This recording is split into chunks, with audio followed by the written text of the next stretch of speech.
it was in a short notice, but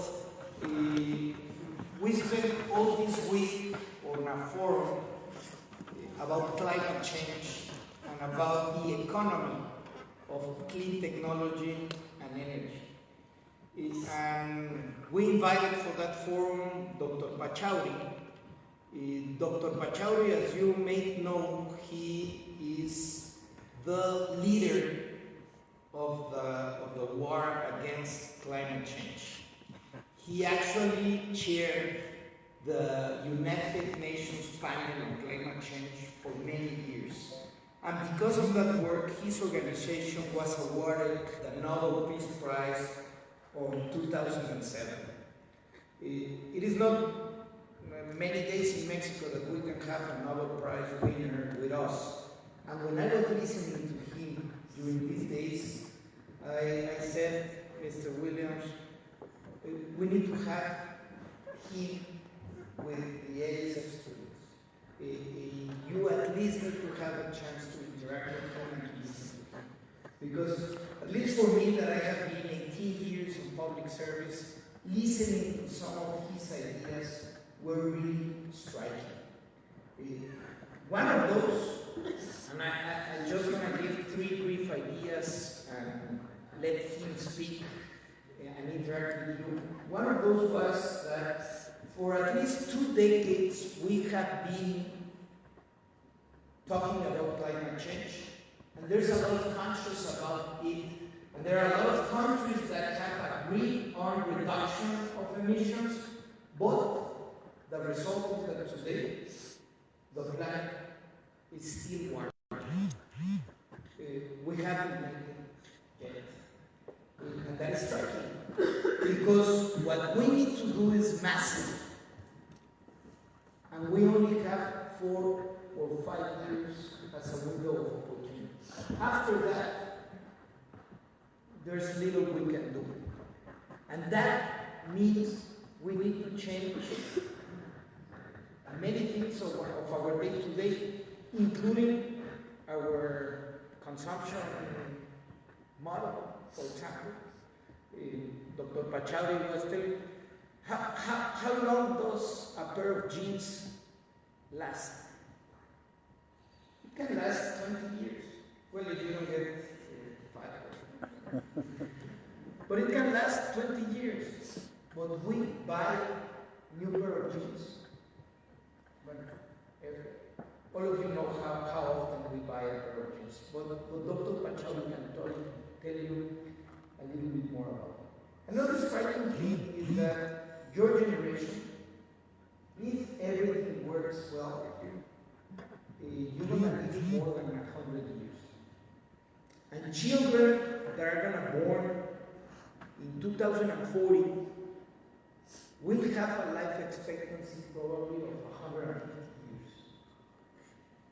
That will change everything, even marriage. I will live with you for the rest of my life. That is hard. Okay. But the problem is that if your children are going to live for 150 years, 200 years, they need a planet where to live. And we are destroying the planet as we speak.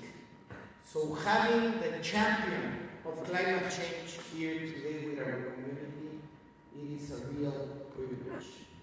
So let me introduce to you Dr. Pachauri, the leading champion of combat of climate change in the world. It is an honor to have you here.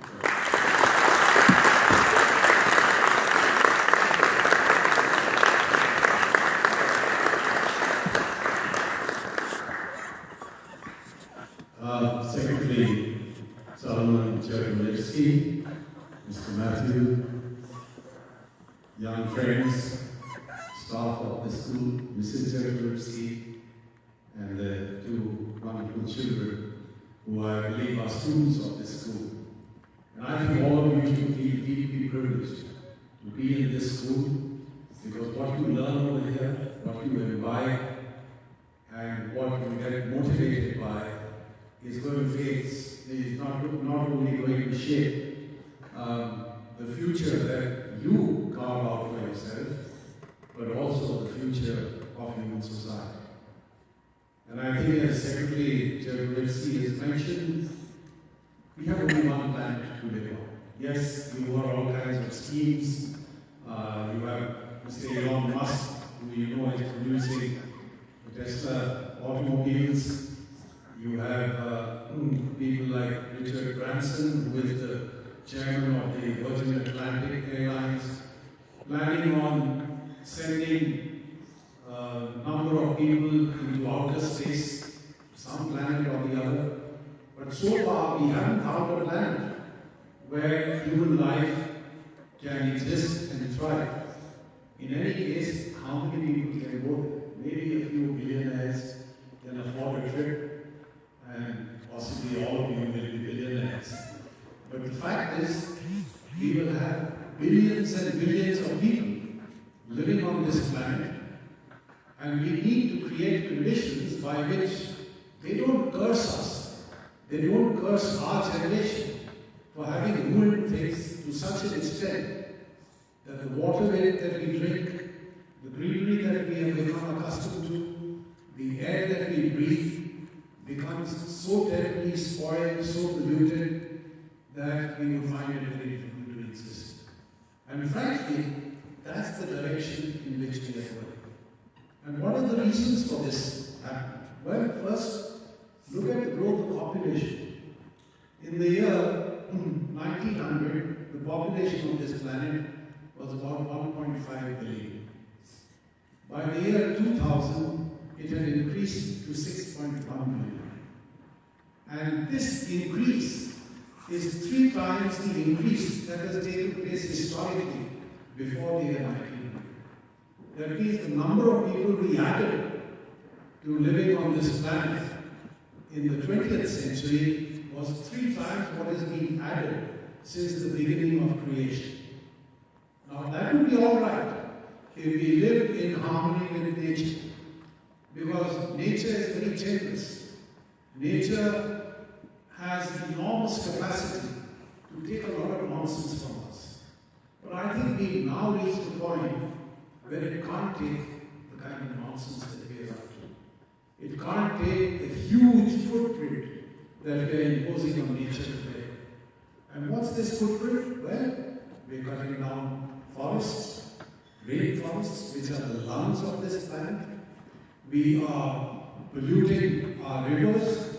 We are polluting the air that we breathe. We have polluted the oceans. I saw a little video a few weeks ago, which I sent around to my family and friends. It's about a small island which is 2,000 kilometers away from any human habitation.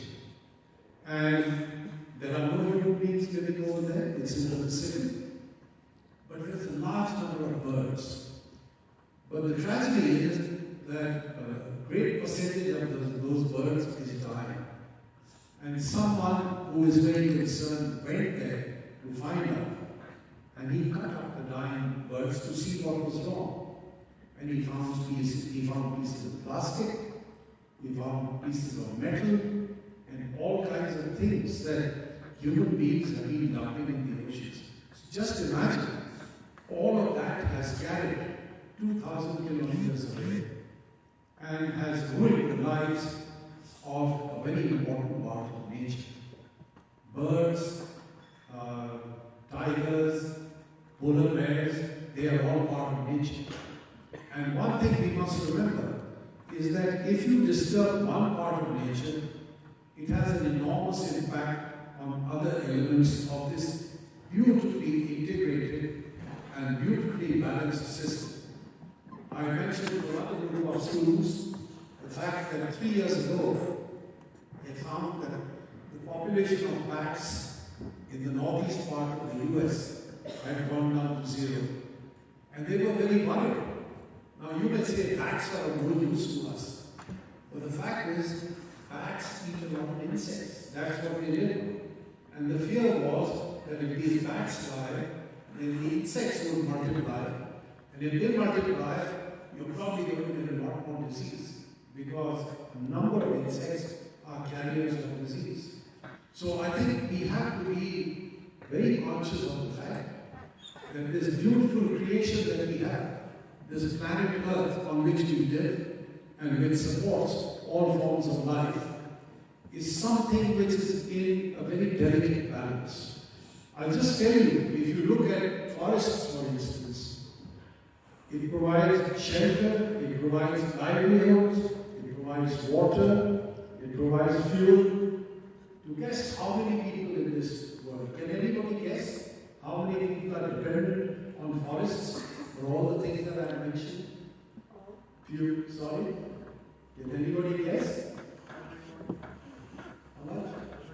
Well, you're right, it's close to everyone. But there are 2 billion people who directly depend on everything that forests provide. And if you look at what we are doing to our water quality, you know, waterborne diseases are the most prevalent diseases all over the world. Because if water gets polluted, there are a large number of people who don't get tap water in their homes, who drink from streams, from lakes, from groundwater, and all of that has got been polluted. Today, the WHO estimates that there are 50 million people who die annually because of waterborne diseases. And if you look at air pollution, there are 3.3 million people who die because of outdoor air pollution. And that's because of coal-fired power plants, it's because of congestion of automobiles, poor quality automobiles running all over the place. And there are about 2.3 billion people who die because of indoor air pollution. What causes indoor air pollution?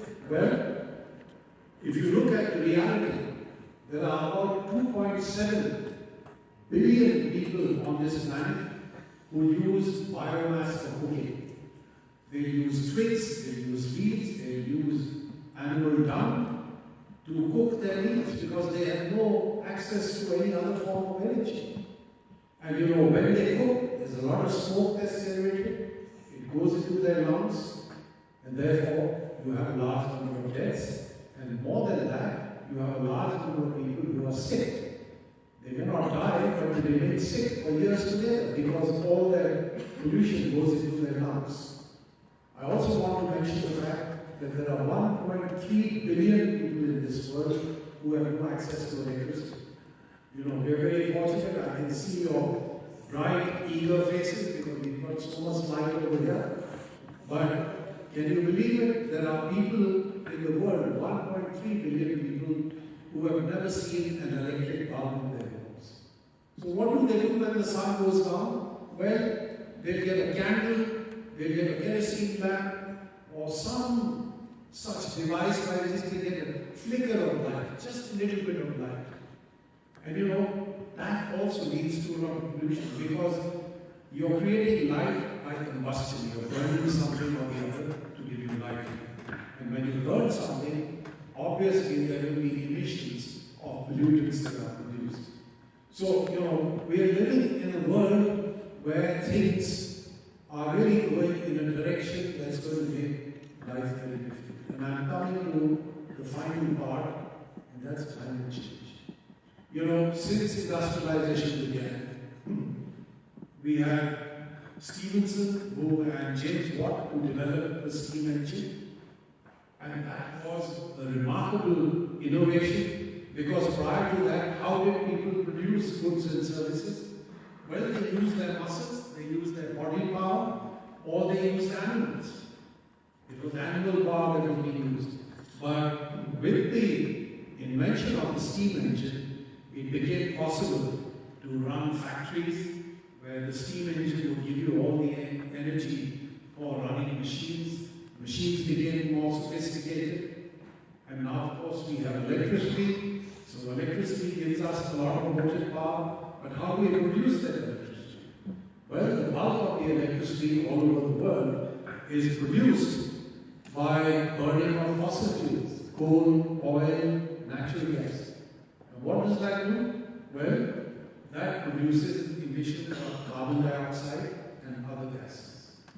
And today, the increase in carbon dioxide in the Earth's atmosphere is about 40% more than what it was when industrialization began. And this is causing a serious problem to the climate of this planet. How does that happen? Well, all the energy we get comes from the sun. We get energy being radiated from the sun. It falls on the surface of the earth, on the oceans. Some of it is absorbed. And thank God it's absorbed because otherwise we would be living on a planet which is frozen, and that means we wouldn't be living. But much of the heat that is received is re-radiated back. It goes back to outer space. Now what has happened is, with this increase in the concentration of these greenhouse gases, we created a kind of a blanket around the earth. Now when you sleep at night, your body gives you warmth, and you keep that warmth inside because you've got a blanket around you. Now that's exactly what happens with this planet. The heat that should be radiated out into space, part of it comes back because we created this blanket of all the gases which have a very high concentration in the atmosphere. So this is leading to warming of the planet. And it's not just warming that we have to worry about. We have to worry about the fact that with this warming, all the bodies of ice are melting over this planet. The ocean itself has thermal expansion because it's getting heated. And as a result, you get sea level rise. Now, in the last century and up to 2010, sea level rise has been an average of 19 centimeters. Now, I suppose you deal with the foot-pound system. That's close to a foot. And can you imagine, if you have a low-lying beach, then an increase in sea level by a foot is pretty disastrous. You can't use that beach. And think of those people who live on small island states where the island is barely a foot or two above water. They can't do it because every time there's a storm surge, every time there's coastal flooding, they're finished. Now you've seen what's happened with the hurricane in Haiti. Over 1,000 people have died and their homes have been devastated. I mean, these are flimsy, very simple homes to start with, but they've been completely damaged.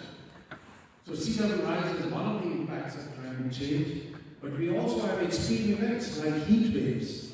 Heat waves are on the increase.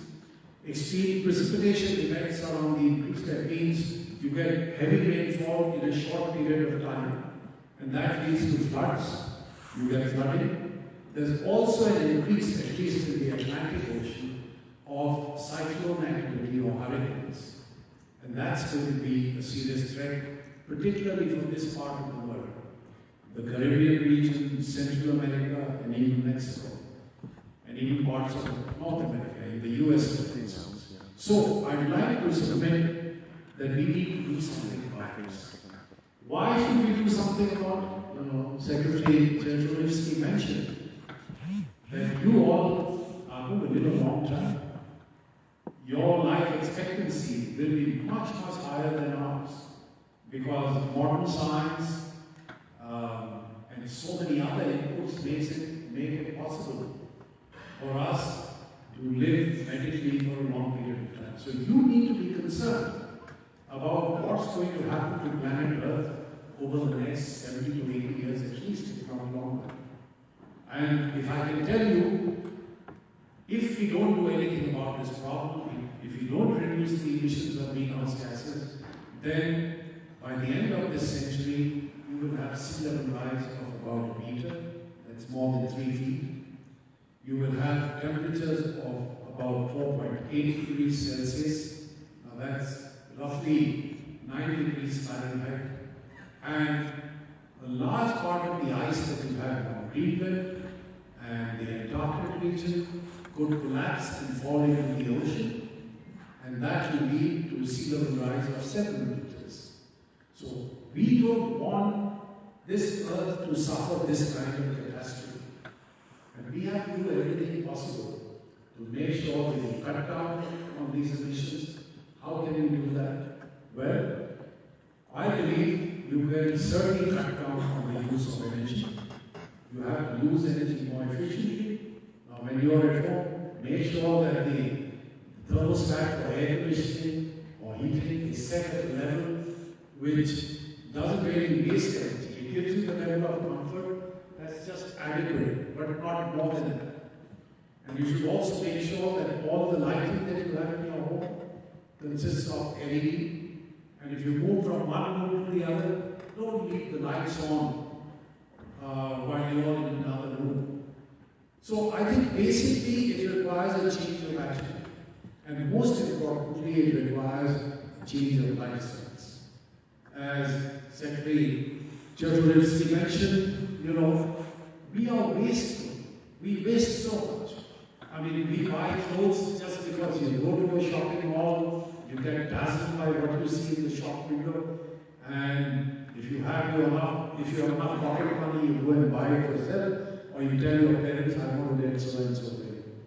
Now, it's all very well. I mean, human beings have this desire to consume, but think of what every action of yours is going to do to planet Earth.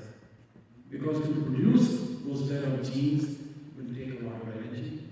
To eat a quarter-pound hamburger is going to take a lot of energy.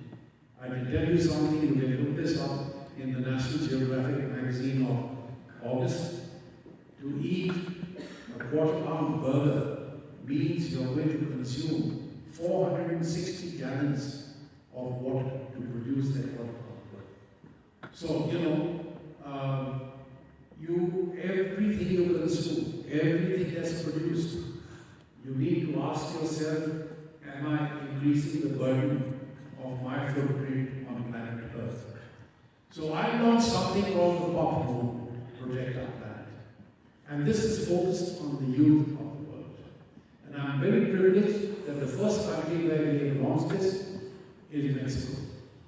We're going to extend it to other countries in the world, but Mexico, in my mind, is a remarkable opportunity to see that this society becomes a model for the rest of the world. And the only way that can happen is if the youth, all of you present here, and your friends can take the lead. Because it's your future which is at stake. And what this means is we've got to use energy more efficiently, we've got to move towards greater use of renewable energy, and you can do this in your schools, when you go to college, you can do this in your college, you can do this in your homes, and in your communities. So, I just want to end by saying that we have only planet Earth to live on. And we have already burdened it in such a way that the ecosystems, the natural resources, and everything that supports life on this planet is being affected, is being threatened with much worse effects in the future, and the only way to change it is if you take leadership. Mahatma Gandhi used to say, be the change you want to see in the world. So if you want the world to change, you have to be that change. And I hope all of you will be that change. Am I right in assuming that? Now I'll be very happy to get comments, answer questions, whatever you want. Because I don't want this to be a lecture, I want this to be a conversation. Yes, ma'am. Yes, sir.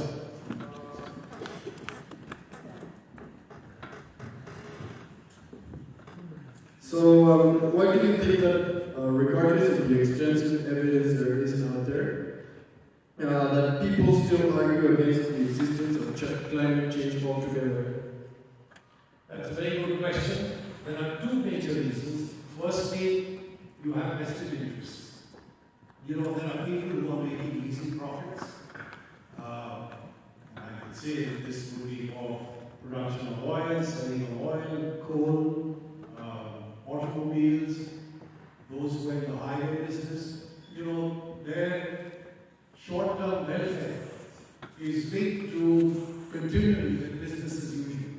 They don't want to move away from what gives them easy profits, give their shareholders the kind of revenues that they are getting. So they clearly oppose it. There are some who, I'm afraid, just don't know enough. I mean, there's been a massive increase in awareness, but there's still a number of people who just don't know that climate change is causing serious problems and will cause much worse problems in the future. And I think people must also realize that mitigating the emissions of greenhouse gases is not something that appeals only to the heart or the soul. It's something that appeals to economic interests.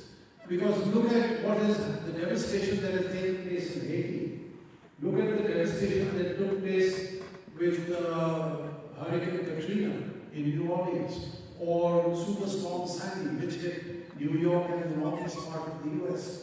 And you know, one of the impacts of climate change is also a reduction in agricultural output.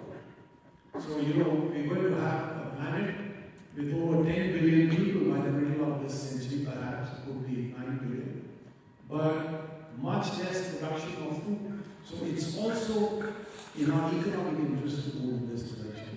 But yes, if you look at history, every time there is change, there are people who question that change, there are people who oppose that change. If you go back to the Dark Ages, there were people who were burned at the stake because they said the earth is round. Everybody believed the earth is flat at that point of time. Joan of Arc was burned at the stake.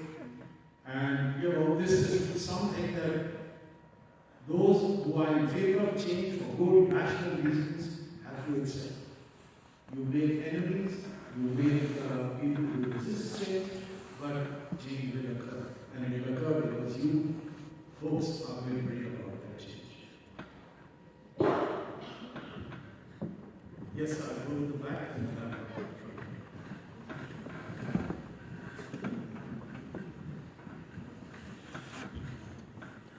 what's your opinion of climate change influence by industrial activities and the corruption there is between government and large companies that affect the environment, like what's happening in Beijing right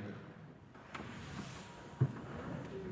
yeah, I think you're absolutely right. One of the benefits of reducing emissions of greenhouse gases is what we call a co-benefit. And that co-benefit is improving air quality at the local level.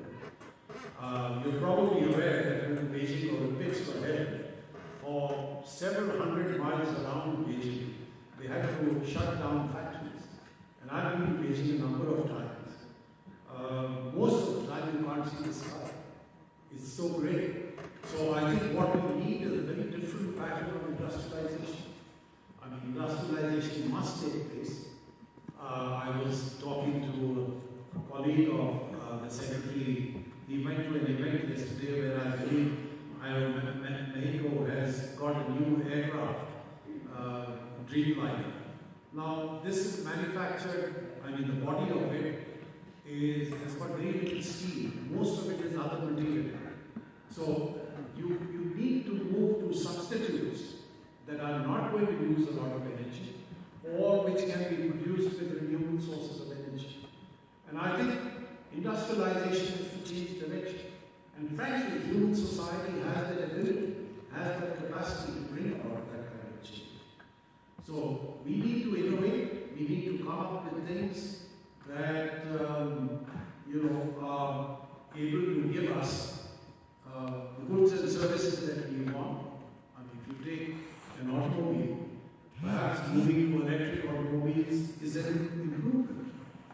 And over a period of time, perhaps we will be able to charge our automobiles using solar energy with a solar panel on the roof. So that, in my mind, is a step in the right direction. Of course, you need more public transport and you need other substitutes. So I think the whole direction of industrialization has to change. And I think the Chinese are realizing it, since you mentioned the case of Beijing, and they're making that effort. How soon they'll succeed, I don't know. But there's a lot of awareness over it, a lot of concerns, and you find both the people of China as well as the leadership now trying to move on it. Yes, sir. Why do you think governments refuse to invest in renewable energy throughout the world? Sorry, why do you think, Government should use to invest in renewable energy. you know, let's face it, and I should have said that in response to the previous question also. We have fixed mindsets. You know, there's a lot of inertia in the system, and a lot of that inertia exists in our minds.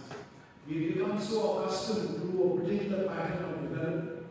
We've become so accustomed to using energy from coal and from fossil fuels that to change from that requires a big leap in faith. Yeah, but the good thing is that the cost of renewables is coming down so rapidly. In fact, I gave a presentation to the Ministry of Energy on the 19th, in which I mentioned the fact that by 2025, production of solar energy, solar electricity, on a centralized basis, will equal the cost of producing electricity from fossil fuels. And by 2030, rooftop solar will give you electricity at the same price, the same cost as fossil fuel-based electricity. So I think governments will change. You have enlightened leaders like the Secretary who is here, who are looking at that kind of change. And I'm very happy to see that Mexico City has a very clear intention and vision to move towards a clean energy future. And I would like to see the youth of this city really take the lead and support this kind of work. So I think change always runs into attitudes which are frozen. It runs into mindsets which have to be changed. And I think the best way to change it is through the youth of the world. Because your parents will listen to you, their friends will listen to them, and I think you have so much power that perhaps you don't even realize it. Yes, Do you think that organizations like the United Nations have influence over climate change, or do you think change comes more from individual actions? That again is a very good question. I am now convinced that the only way you get change is if people bring about it. You see, governments, after all, in most democracies, respond to what people want. If people say that we are not going to elect so-and-so person as governor or president or whatever, because he's not going to do enough about climate change, then I think that will make a difference. And the UN, after all, is a body that represents all the governments of the world. So while you can get an enlightened leader over there, he really doesn't have the authority, he doesn't have the power to do very much except facilitate change. So I would say the only hope lies in action by the people.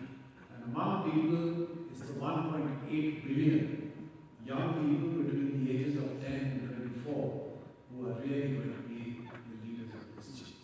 So that's it. Right. Yes, sir. Okay, so I think we can all relate and compare oil refineries to carbon emissions. So how did working in the Indian diesel motor works and the Indian Oil Corporation help you formulate a different decision on climate change? I'm sorry, I missed the last part of what you said.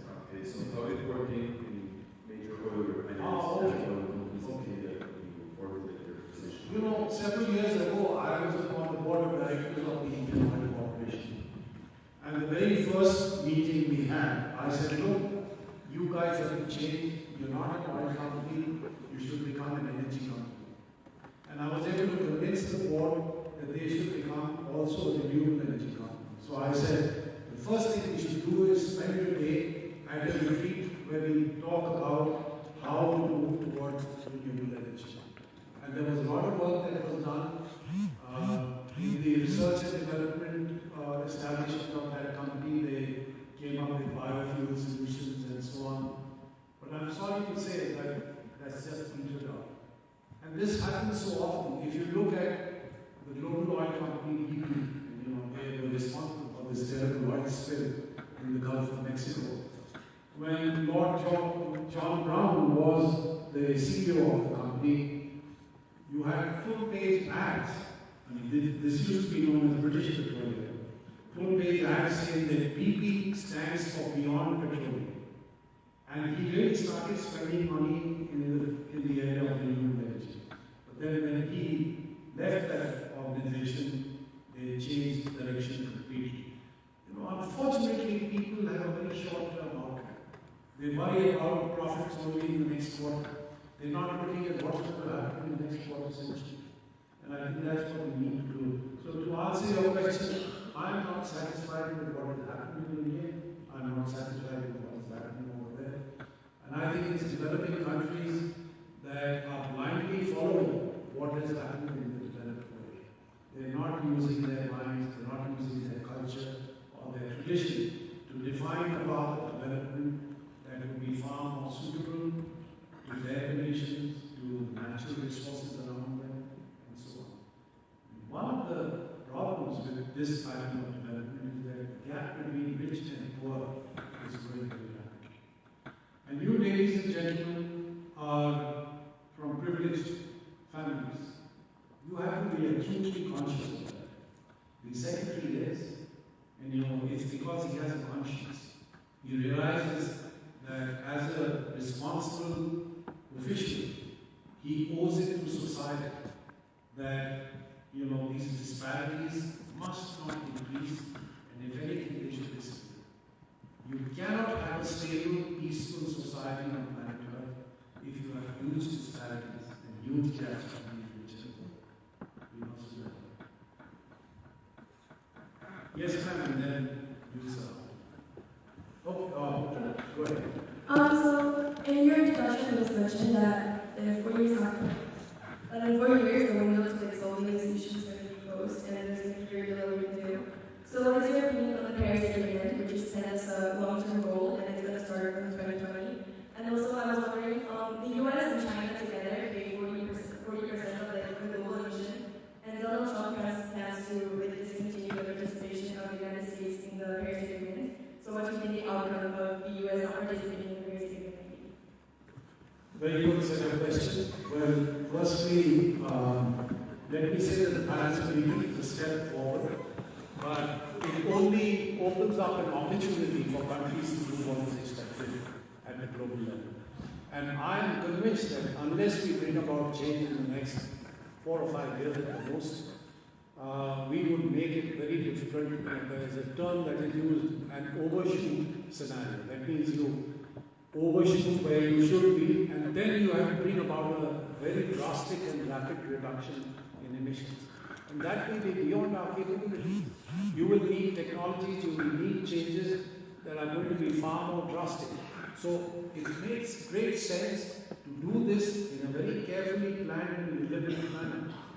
And that's why I think unless we bring about change in the next 4 or 5 years, we'll be confronted with this situation of having to do something that is beyond our reach. And that would be terrible because, you know, we're not doing very much right now. How can you expect that human society will change so radically that they'll do something drastic? So that's one issue. The other issue about Donald Trump becoming president, yes, he would certainly move away from the Paris Agreement, and he believes that climate change is a Chinese conspiracy. And well, he also said in the last debate, I don't know if you all heard it, such a nasty woman for Hillary Clinton. I hope, all I can say is, I mean, I'm not taking any sides because I'm not a US citizen, but I hope the US public has the wisdom, which I believe they do, to elect the right person. But in the worst case scenario, suppose he does become president. My view would be, and I don't think anyone would listen to me if I was to say it, that the rest of the world should go ahead. If the US wants to stay behind, let it. Because, you know, the rest of the world will develop technologies, will develop innovation that's going to be distinctly different from the US. And the US will be left behind. I'll tell you a little anecdote. In 2009, before the Copenhagen Conference of the Parties. I had a brief meeting with Chancellor Angela Merkel of Germany, and she said, what do we do to bring the Americans on board? And I said, Madam Chancellor, I think President Obama should be talking to the leaders of industry in the US. Because unless he carries them with him, he's not going to get anywhere. So I said, why don't you get your industry leaders to talk to their counterparts over there? And she laughed. She said, no, I don't think we'd like to do that, because if the US giant wakes up, we'll have very strong competition.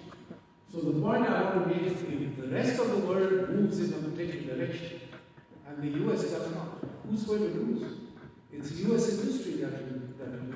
I mean, already you find the US market being flooded by Chinese photovoltaic panels, because they're producing them very cheap, they're producing them on a large scale. So, the worst case scenario is let the world move ahead, and then the US will have to catch up at some stage. Yes, sir. In one of the questions you answered, you said that the youth is capable of bringing about the change to face global warming. Well, what is one of the examples in our day-to-day lives, like an action we can take to help this cause? You know, I think we first need to realize that each one of us is responsible for taking action. And I think if this becomes the priority of the people of every country, then governments will respond.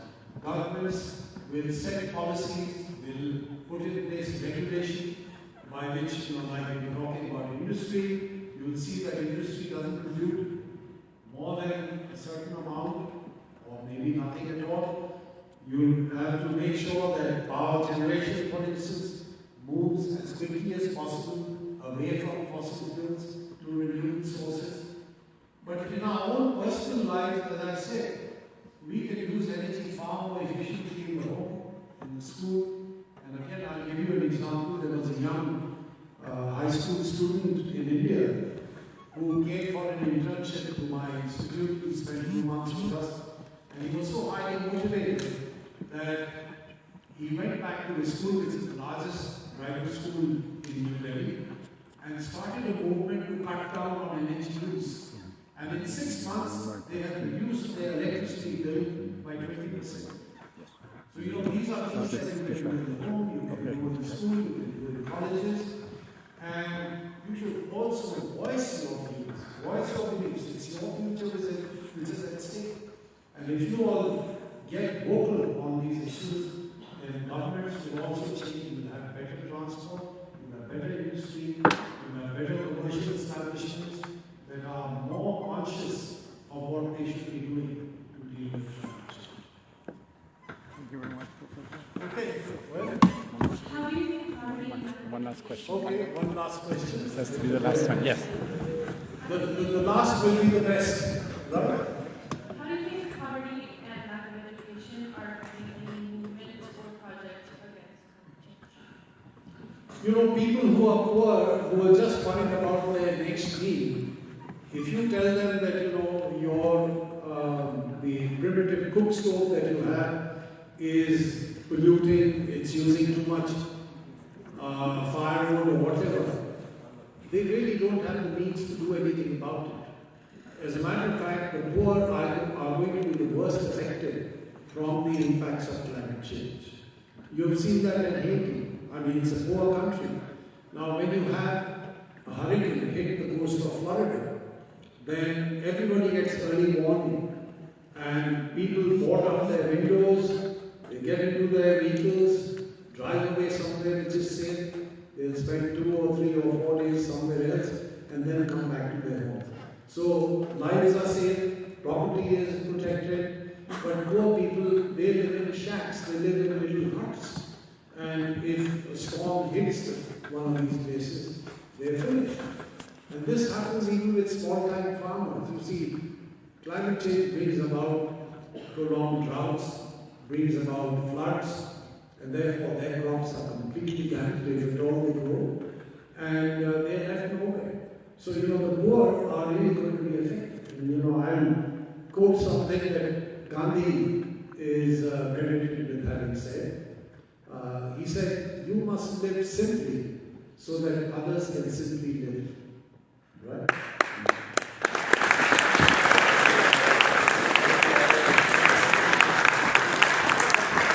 Thank you very much, Dr. Pachauri. That, as I said, I hope it's a little bit inspiring for you, because, as Dr. Pachauri said, we are very privileged, and we have a responsibility of leaving our children a better planet than we received, and that is up to all of us.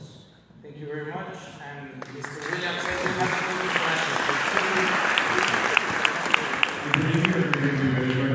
But I also want to thank you for being such a great audience and really providing very provocative and very thoughtful questions. So thank you.